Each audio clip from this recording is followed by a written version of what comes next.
Can they all get out of here, will you? And what am I supposed to do now? I don't want to speak. I'm talking about them speaking. No, they're going to speak when we get to the other side. And what am I going to do now? Yes. Order? Order. Lima. Silencio.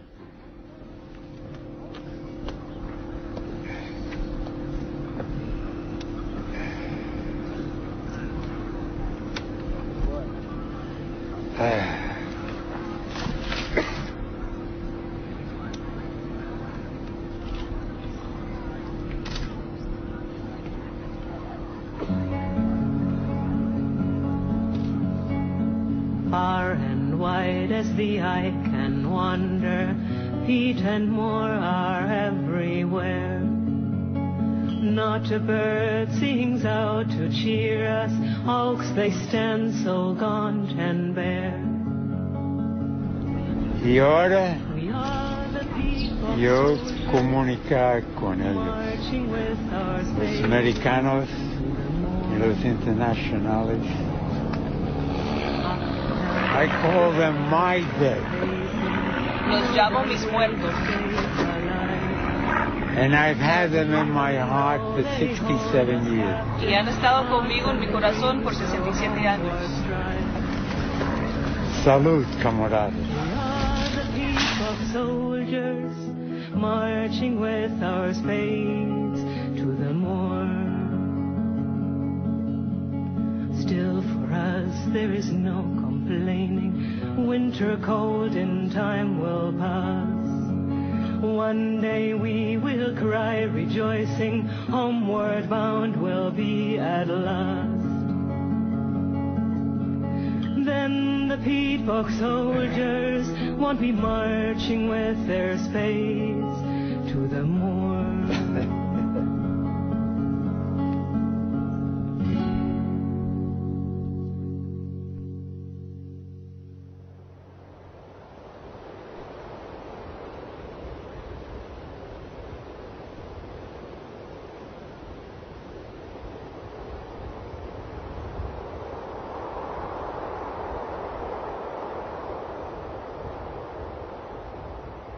El Jarama es la primera acción militar en la que entran los brigadistas norteamericanos.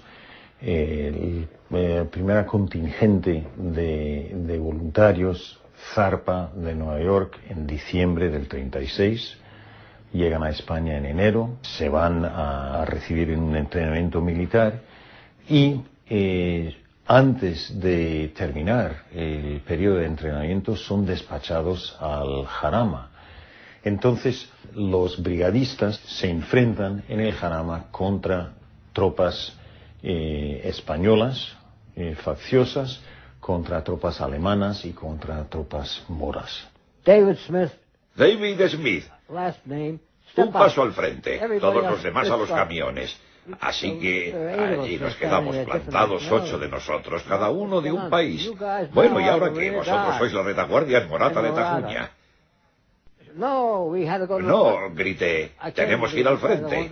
Yo vine con estos compañeros, yo quiero ir al frente. ¿Sabes usar un fusil? Pues claro, dije. A ver, pega un par de tiros ahí.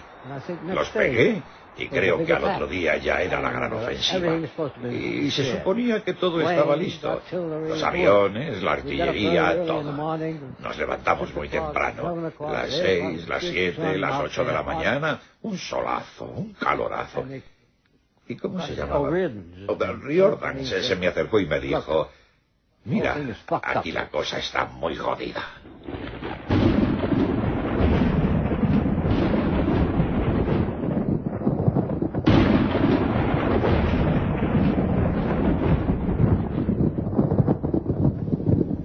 Fue una masacre, ¿no? Sobre todo las primeras acciones en las que entraron los norteamericanos. No sabían el manejo de un fusil, no sabían, no conocían mínimamente las tácticas militares. La batalla del Jarama se libró porque estaba en juego la carretera principal entre Madrid y Valencia. Era muy importante conservar esa carretera. Si caía en manos de los fascistas, Madrid quedaría aislada de Valencia. Y por eso, aquella carretera tenía que seguir abierta a toda costa.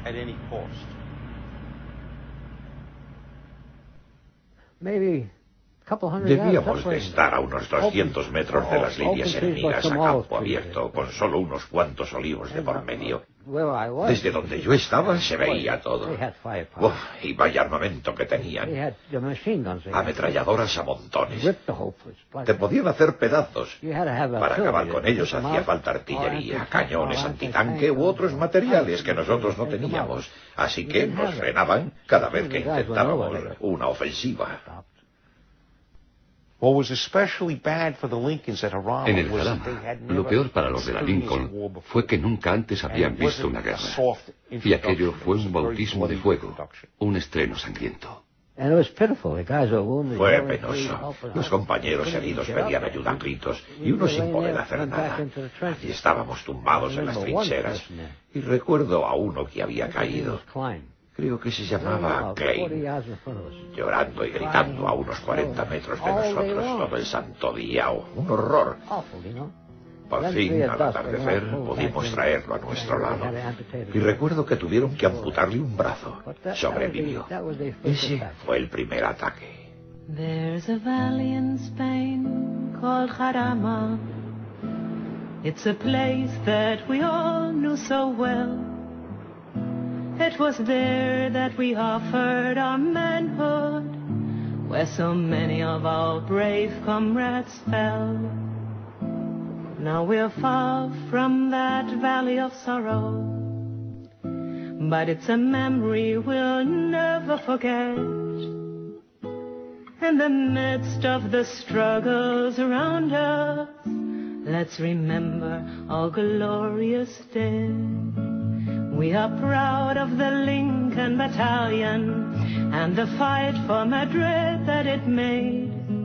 There we fought like true sons of the people as part of the 15th Brigade. En el valle del río Jarama me tendiste la mano al caer.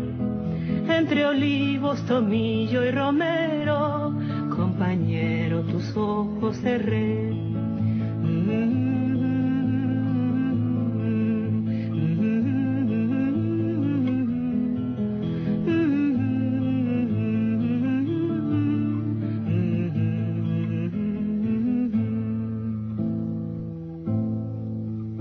In that winter 1937, many fell with a gun in their hand. Our dear friends, with this song we salute you, the brigade and the brave Spanish land.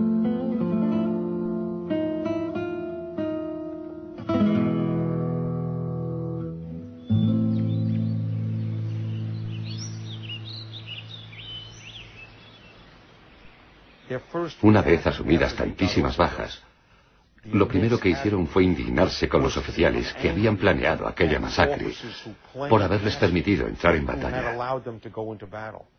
Estaban indignados por la falta de aviones que les apoyasen, de artilleros que les apoyasen, de tanques que les apoyasen.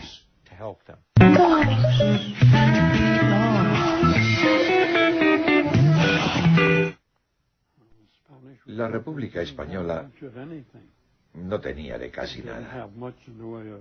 Tenía pocas ametralladoras, pocos cañones, y tampoco había mucha comida, ni sitios donde dormir. No fue una operación de lujo, que digamos. Se hacía lo que se podía.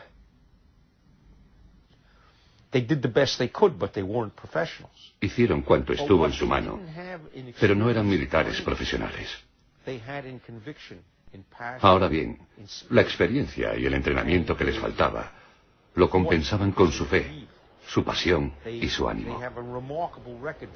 Lucharon porque creían en la causa. El suyo es un admirable historial de valor y de entrega, pues sabían por qué luchaban. No estaban luchando por ellos mismos, ni tampoco por dinero. Estaban luchando por hondas convicciones políticas, y por eso es por lo que estaban dispuestos a morir. Eran unos luchadores extraordinarios.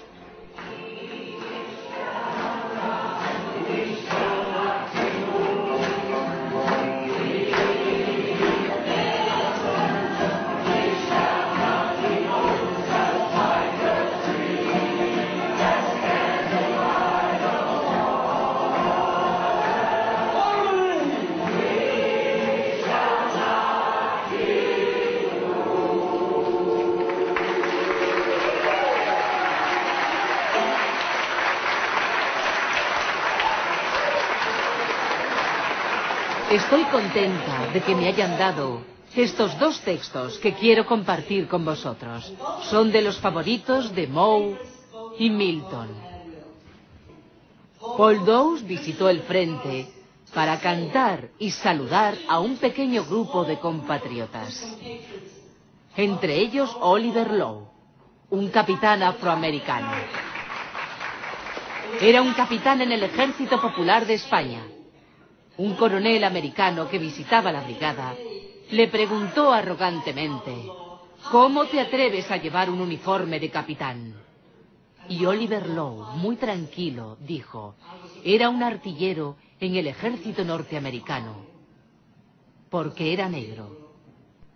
Aquí en España conseguimos los galones no por nuestro color, sino por lo que merecemos. El capitán Lowe está enterrado en España, muerto en la batalla de Brunete. The most important thing, the Americans, we fought together, black and white, side by side. We died together. And at the end, a man like Oliver Law from Chicago, a man that I knew back in Chicago, become the commander of the Abraham Lincoln Brigade, which were almost a white battalion of brigade itself. Spain was the first time as a black man I felt a free man. Por primera vez en la historia de los Estados Unidos, se puso a oficiales negros al mando de tropas blancas. Eso no había pasado nunca antes. Pero incluso es más sorprendente que en la Segunda Guerra Mundial, que tuvo lugar después de la Guerra Civil Española, el ejército norteamericano seguía siendo un ejército segregacionista. Cuando el batallón Lincoln entró en combate en Brunete, Oliver Lowe era su comandante. Él lideró las tropas en el asalto al Cerro del Mosquito durante la batalla de Brunete, y fue allí donde murió. Lo mató el fuego de ametralladora que bajaba del cerro. Lo enterraron en Brunete.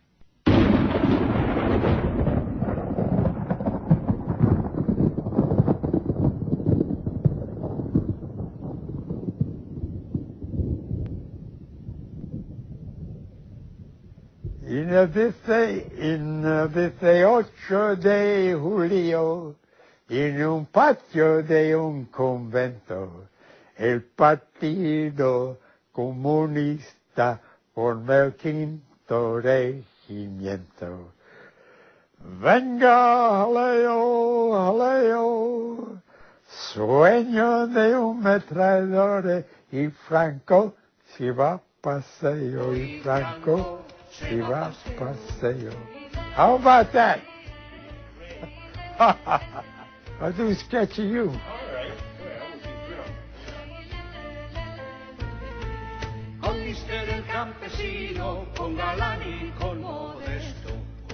My God, you're developing jowls. Venga, jaleo, jaleo, suena la ametralladora y Franco se va a paseo, y Franco se va a paseo.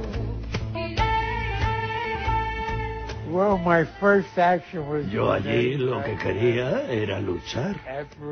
Así que antes de que acabara la batalla de Brunete, era julio, hacía mucho calor. La gente estaba muriendo, caían heridos. Fue cuando yo accedí a jefe de escuadrón. Tenía 8 hombres y una ametralladora a mi cargo. Después de eso me dijeron si quería ser comandante de una compañía. Y así fue como ascendí a comandante del batallón. Well, I'm not gonna mess with it anymore. Okay, let's see. That's it. That's it. If you don't like it, don't pay for it. You like it? I think it's great, yeah. I Gr- like it a lot. Great. All right. That's 422. 42206. Yo tenía... Entonces no lo sabía, pero al parecer tenía talento para matar, digo yo, o para ser soldado o lo que sea. El caso es que así fue como sucedieron las cosas. Surgió todo de manera espontánea. No tuve que lidiar filosófica o psicológicamente ni nada por el estilo con estos asuntos. ¿Qué quieres que te diga? No podía, no lo hice. No quiero que me tomen por lo que no soy. Largo Caballero Largo Caballero llegó a presidente. Y lo primero que hizo fue integrar las brigadas internacionales en el ejército de la República. Sin duda aquello era lo que había que hacer, pero al final significaba que ya no éramos voluntarios. A todos los efectos, ahora estábamos en el ejército hasta el final. Éramos parte de la lucha. Defendíamos Madrid. Defendíamos la República. ¿Dónde estaríamos mejor que dentro del ejército?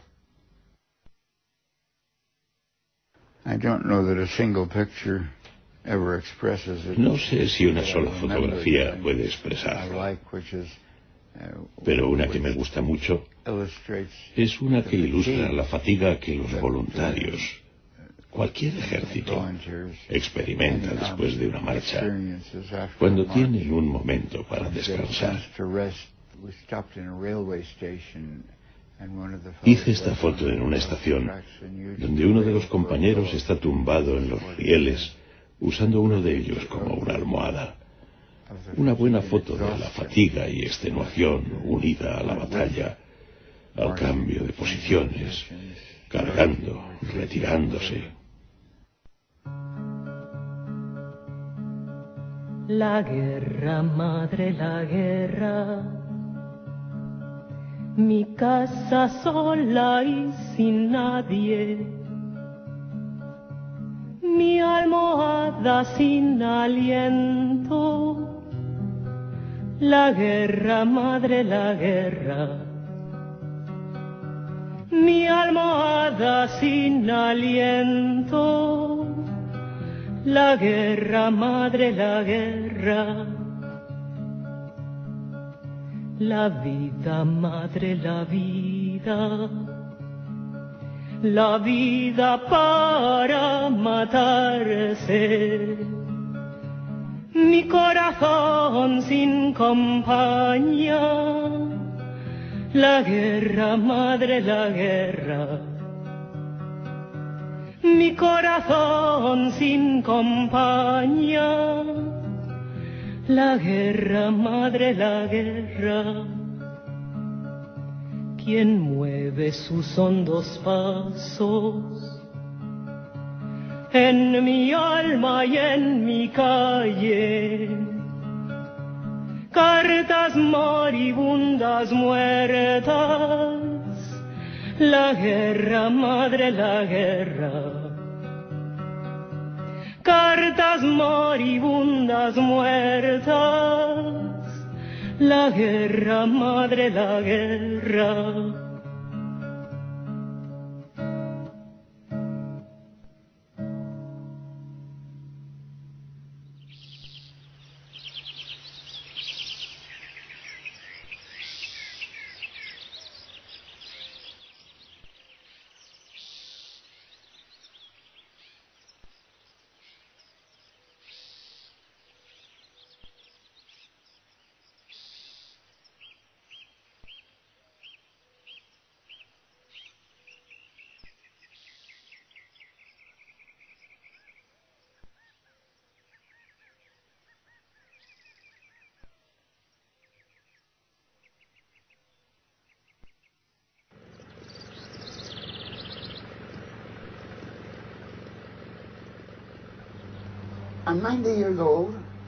Tengo 90 años, estoy atado a una silla de ruedas, pero es difícil que encontréis un activista tan comprometido como yo.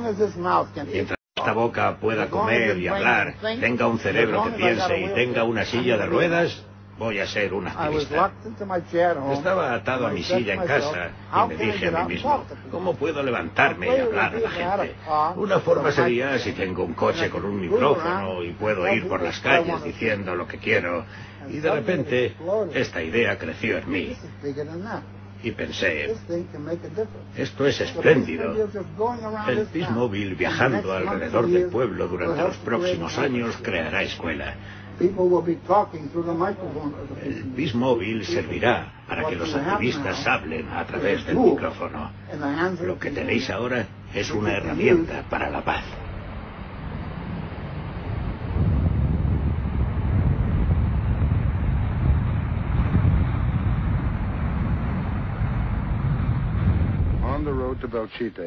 Camino de Belchite, me di cuenta de que la mitad de los hombres con los que me había entrenado estaban muertos o heridos. Nuestra fuerza de choque consistía en unos 1.200 hombres, los de la Lincoln y un batallón de voluntarios eslavos y unos cuantos españoles.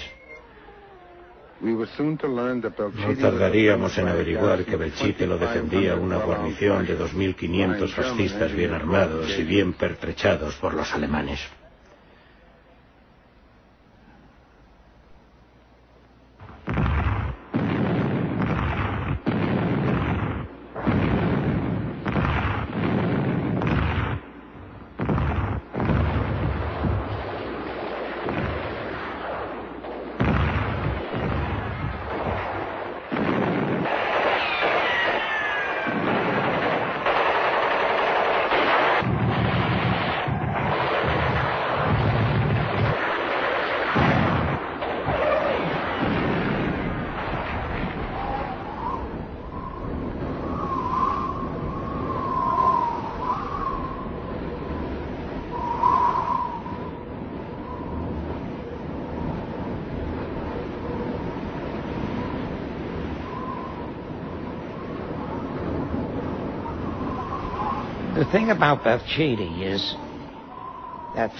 El problema con Belchite es que durante años había sido un pueblo arrasado. No quedaban más que escombros. Daba la impresión que Franco había decidido que se convirtiera en ejemplo de lo que le pasaría a los que se alzaran contra él. No tenía más que apuntar a Belchite con el dedo y decirle a la gente, este será vuestro destino. Después de Brunete pensé, nunca vamos a ganar esta guerra, a menos que nos envíen nuevo equipamiento. Y me imagino que no fui el único que lo pensaba, aunque nunca habláramos de eso. Teníamos ese sentimiento, pero estábamos tan comprometidos que entrábamos en combate sin dudarlo, aún a sabiendas de que iba a haber muchos muertos, y los hubo. Lo único que nos mantenía en pie era nuestro compromiso. Empecé a tener dudas de que se pudiera hacer frente al fascismo, porque ya no es que Inglaterra, Francia y Estados Unidos no hicieran nada para pararlos, sino que incluso Estados Unidos de algún modo lo ayudaba. Aún teníamos relaciones normales con Alemania y les vendíamos toda clase de armas que luego los alemanes enviaban a España. Por eso llegué a desconcertarme. ¿Para qué luchar cuando todo parecía estar a favor del enemigo? Y los hijos de puta esos ahí mirando el espectáculo y hasta enriqueciéndose con él. Mi moral tocó fondo.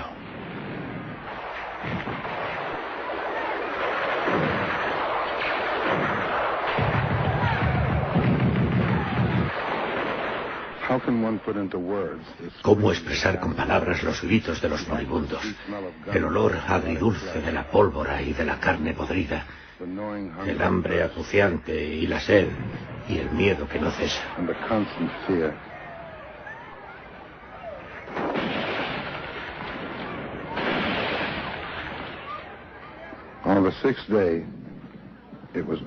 En el sexto día todo había acabado.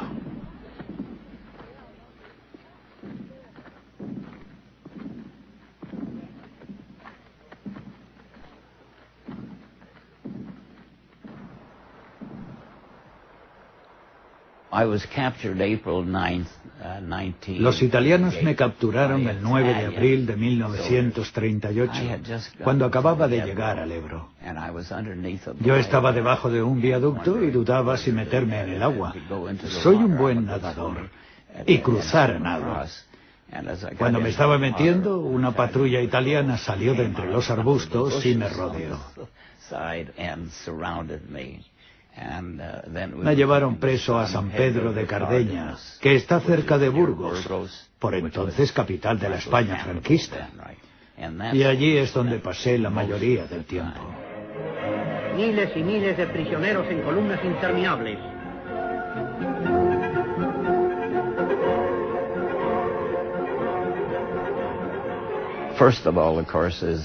Lo primero, por supuesto, era el hambre.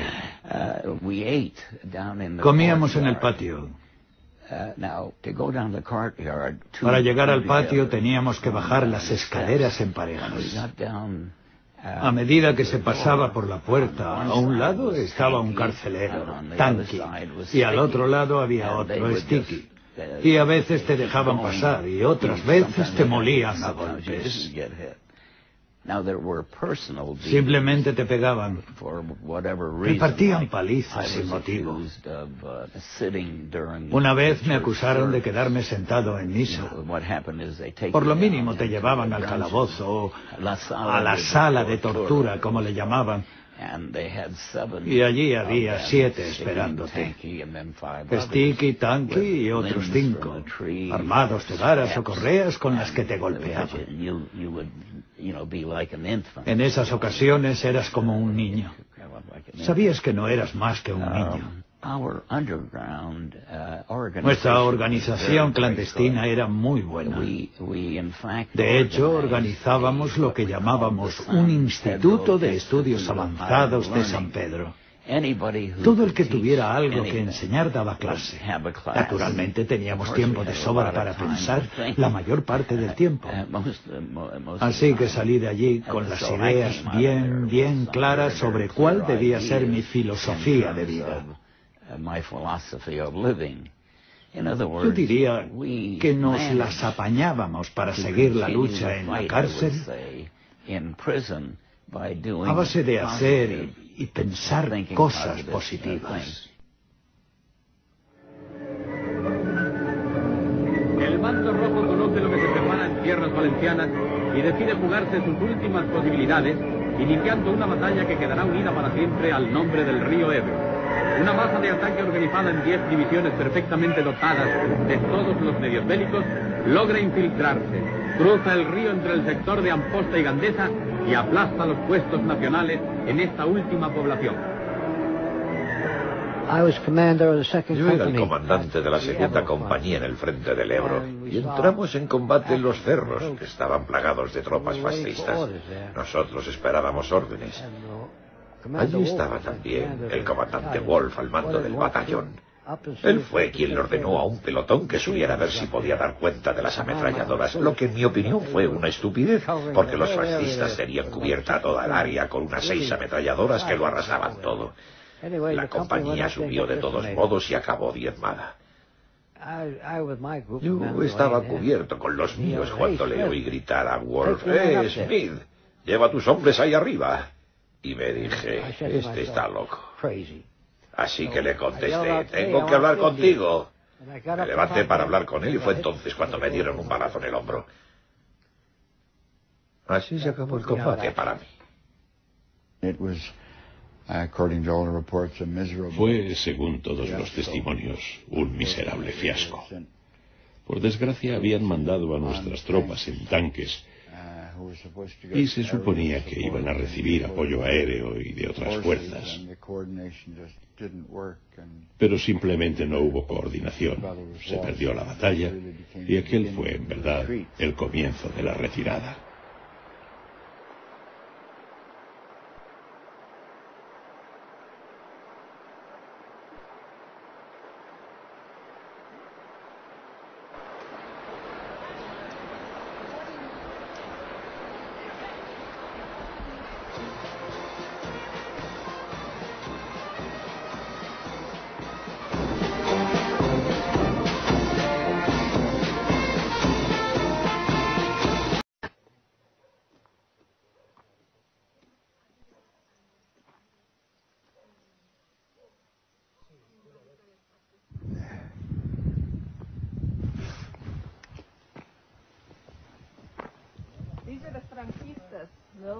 What? The fascists? Yep. Next door. There's not enough of them.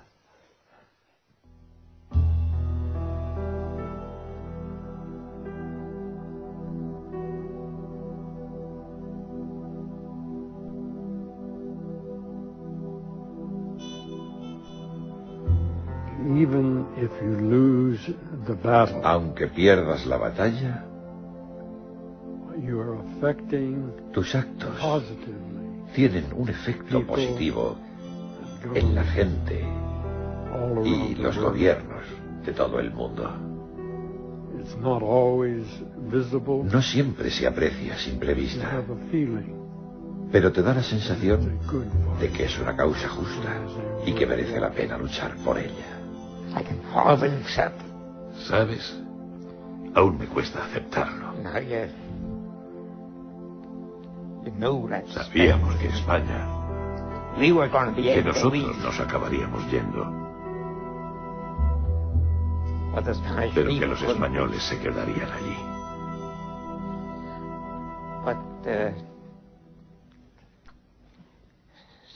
Eso fue hace 70 años. Y todavía le doy vueltas. No lo puedo evitar.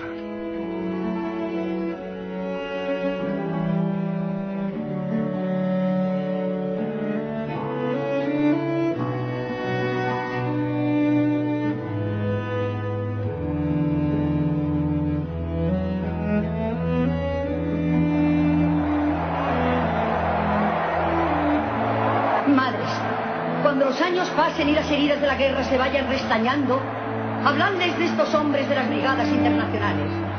Contadles cómo llegaron a nuestra patria, como cruzados de la libertad, a luchar y a morir por la libertad y la independencia de España, amenazada por el fascismo alemán e italiano. Hoy se van, muchos millares se quedan, teniendo como sudario la tierra de España y el recuerdo saturado de la honda emoción de todos los españoles. Camaradas de las brigadas internacionales, razones políticas os hacen volver a vuestra patria a unos, a la forzada emigración a otros. Podéis marchar orgullosos. Sois historia, sois leyenda, sois ejemplo heroico de la solidaridad y de la universalidad de la democracia. No os olvidaremos, y cuando el olivo de la paz florezca, entrelazado con los laureles de la victoria de la República Española, volved, volved a nuestro lado, que aquí encontraréis patria los que no tenéis patria, amistad los que tenéis que vivir privados de amistad. Y todos, todos, el cariño y el agradecimiento de todo el pueblo español, que hoy y mañana gritará con entusiasmo: ¡vivan los héroes de las brigadas internacionales!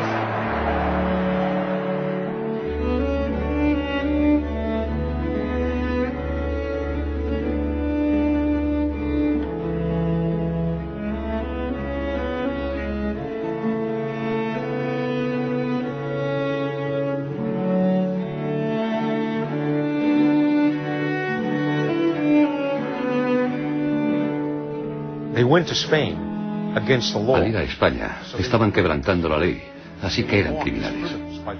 El gobierno de Estados Unidos los calificó de criminales porque habían contravenido su política. Cuando volvieron de España al final de la guerra, el gobierno los trató de agentes subversivos o simples criminales comunes.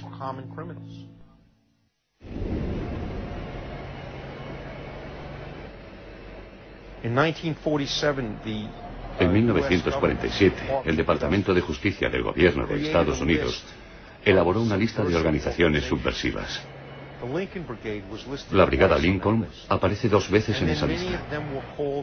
Más tarde se llamó a testificar a muchos brigadistas ante los comités del Congreso que investigaban actividades comunistas.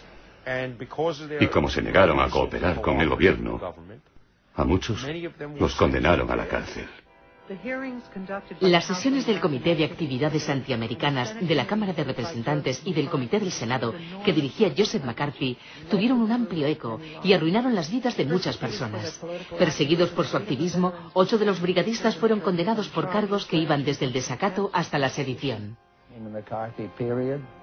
A mí me sentenciaron a 20 años de cárcel durante el macartismo. Tenía que entregarme el lunes a primera hora de la mañana. Así que el domingo por la tarde me fui con mi mujer y mis 2 hijos al Parque del Norte en Pittsburgh y nos sentamos debajo de un árbol a hacer picnic. ¿De qué íbamos a hablar? ¿Cómo se habla de que vas a pasar 20 años en la cárcel? ¿Cómo se lo explicas? La cúpula del Partido Comunista Americano había acabado en la cárcel cumpliendo penas de entre 5 y 10 años. Yo ocupaba un puesto secundario a nivel del estado de Nueva York. Un día vino a verme un tipo del Departamento de Justicia, un tipo simpático, y me dijo: el gran jurado te ha acusado en sesión secreta, no era pública, y van a venir a buscarte el lunes. Sería un lunes o un martes. Así desaparecí durante 3 años.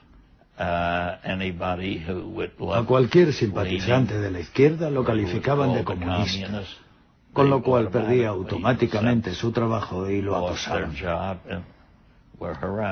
Pero bueno, como el resto de los brigadistas, yo les decía: que os jodan. Cuando los del FBI le comentaban al patrón que estaban combatiendo el comunismo si el sindicato no lo remediaba, el patrón acababa despidiendo a los brigadistas. Así que les escribimos a los del FBI y les dijimos que o dejaban de jodernos o les plantábamos un piquete enfrente de las oficinas de Washington y llamábamos a la prensa. Si querían hablar con un brigadista, no podían acosarlo en el trabajo. Cuando acabó la Segunda Guerra Mundial, los veteranos de la Guerra Civil Española organizamos manifestaciones frente a la Embajada de España en Nueva York. Y ya se cuidaba la policía de disolver. A varios de nosotros nos detuvieron por entonces. La cosa no pasó a mayores, pero seguíamos siempre protestando contra Franco. Aunque nunca logramos influir en la política de Washington.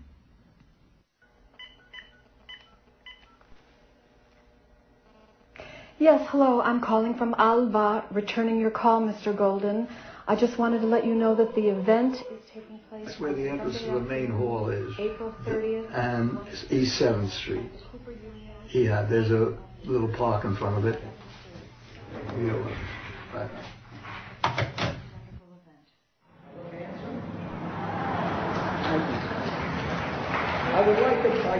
Y ahora me gustaría que mis camaradas, los veteranos de la Lincoln, vinieran aquí delante un momento, por favor.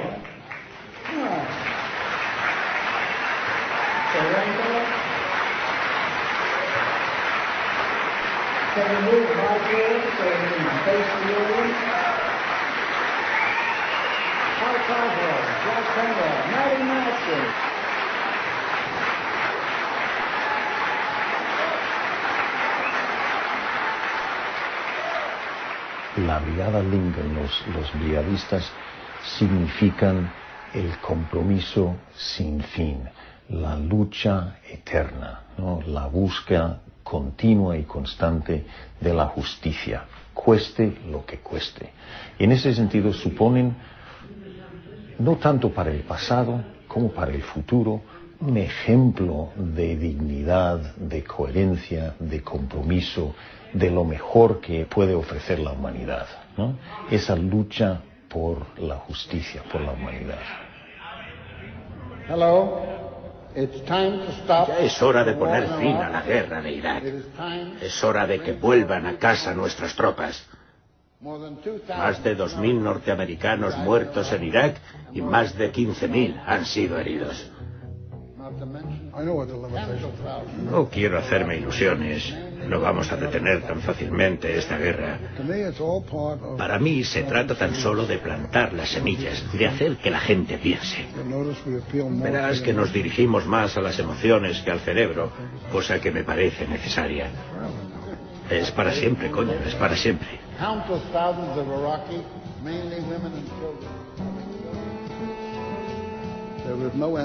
Ese camino no tiene fin. En el ser humano siempre van a estar reñidas la codicia y la conciencia social. Es el cuento de nunca acabar. Ese camino puede ser muy escarpado, cuesta arriba y sin fin. Yo lo llamo el tren de la libertad.